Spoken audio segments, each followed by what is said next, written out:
What is going on, guys? I thought I'd quickly do a sniping video. So today I'm going to be sniping 86s and 87s legend pieces. So currently right now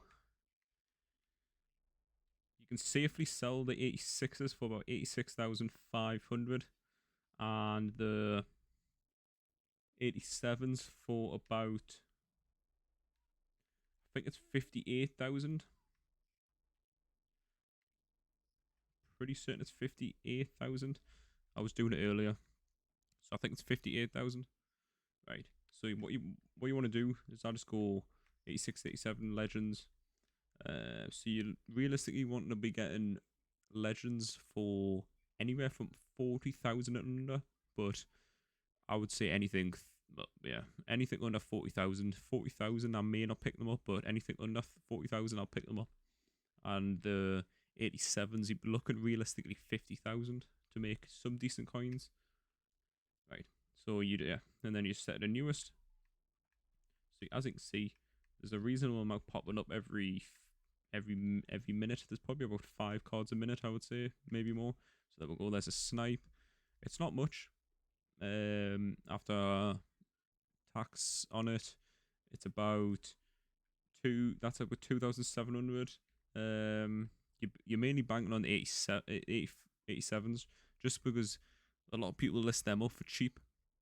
I've picked up quite a few today for about 45,000. So yeah, you're just basically banking on the 87s. The 86s, you're making a little bit of money.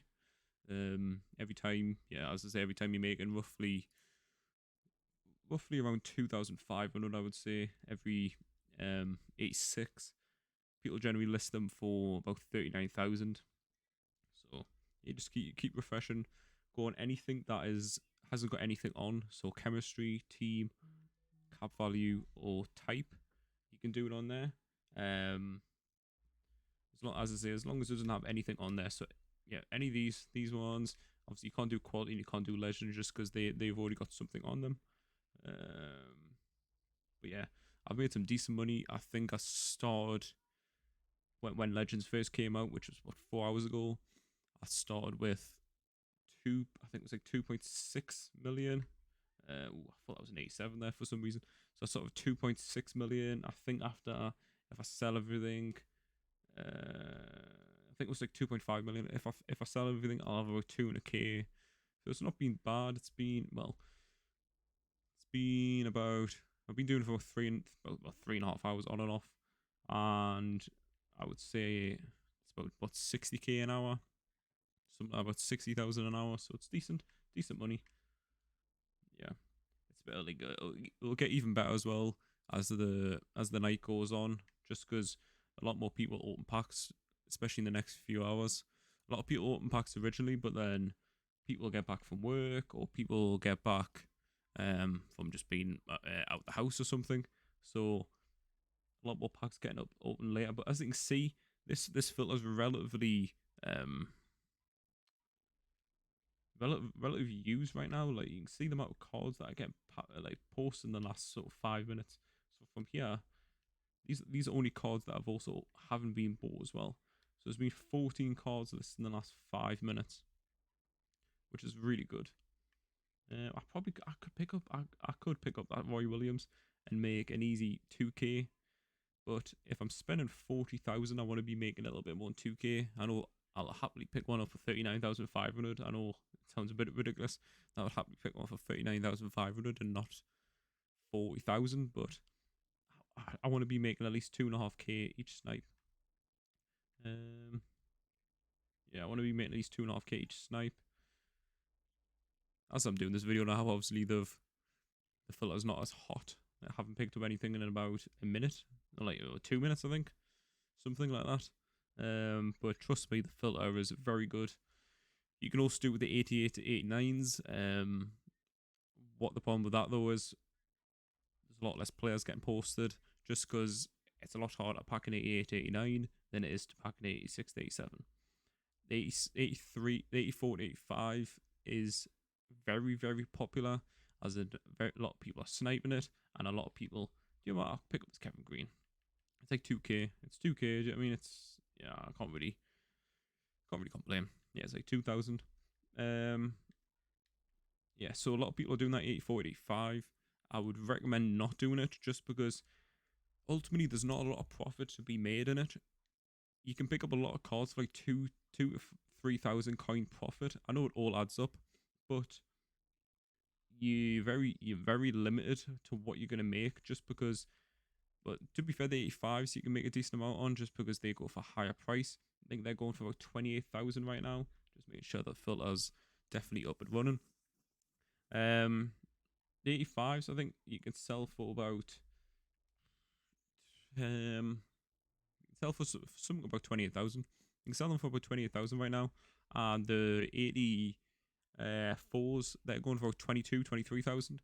So there is profit, but you're very unlikely to pick up cards for say 15,000, which would make you. Ooh, that's a card. That's a snipe. I'm gonna miss that just because I was. Oh no, I'm actually not. That's a really good snipe. That's like 4,500. You're not gonna pick up. You're not gonna pick up many cards that are. I don't know, like 15,000 or something, which would make you after. It says an 84, that would make you like 5,000. You're not gonna pick up many cards like that just because people don't tend to list them up really cheap. What they tend to do, they tend to list like these 87s a lot of the time get missed. Like as I say before, I'll show you guys in a minute. I've picked up so many. I picked up 87s for stupid prices, like stupid prices. People have listed them up for 45,000, which after taxes and say you're selling for 60, you could probably push them for 60, 45,000. That's like 9k each one. 9k is say you're doing this for half an hour. You could easily do this for half an hour. Say you pick up two of them. So that's that's 18,000. So you're already up to 18,000 for the half an hour sniping session. And then you say you pick up 10, say you pick up 10 2k snipes. That's 38,000 for half an hour sniping. It's so easy money. And especially this weekend as well, since the legends aren't desirable as well. It's a catch-22 really, just because the prices haven't dropped dramatically. They haven't dropped very much at all. But at the same time, yeah, they haven't dropped dramatically at all. But at the same time, people are still opening packs.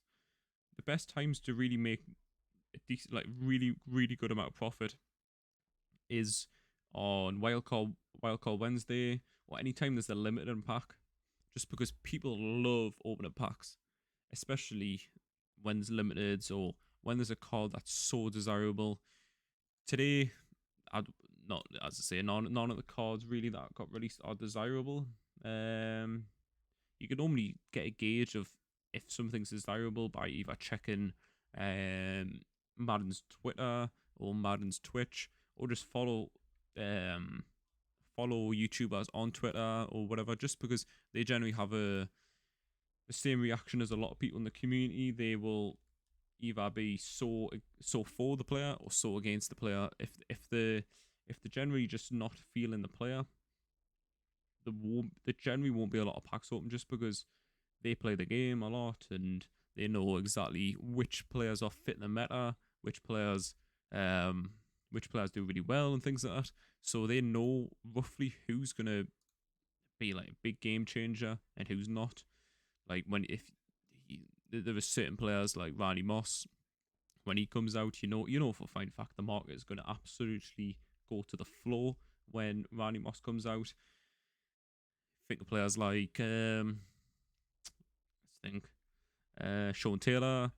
You know, when Sean Taylor comes out, you know that the market is going to be on the floor again. But yeah, this is just supply and demand really. So what I've done now is I'll quickly list up these players. So I know that as I say, I know that these have been selling for about 46 to 50. What this I don't want to list it for that price. What this method is as well, ultimately, is you are overpricing players. So you're banking. I'll just list up for that. So you will bank it on people to just check the market. So say they want, I don't know, say they want Kevin Green here.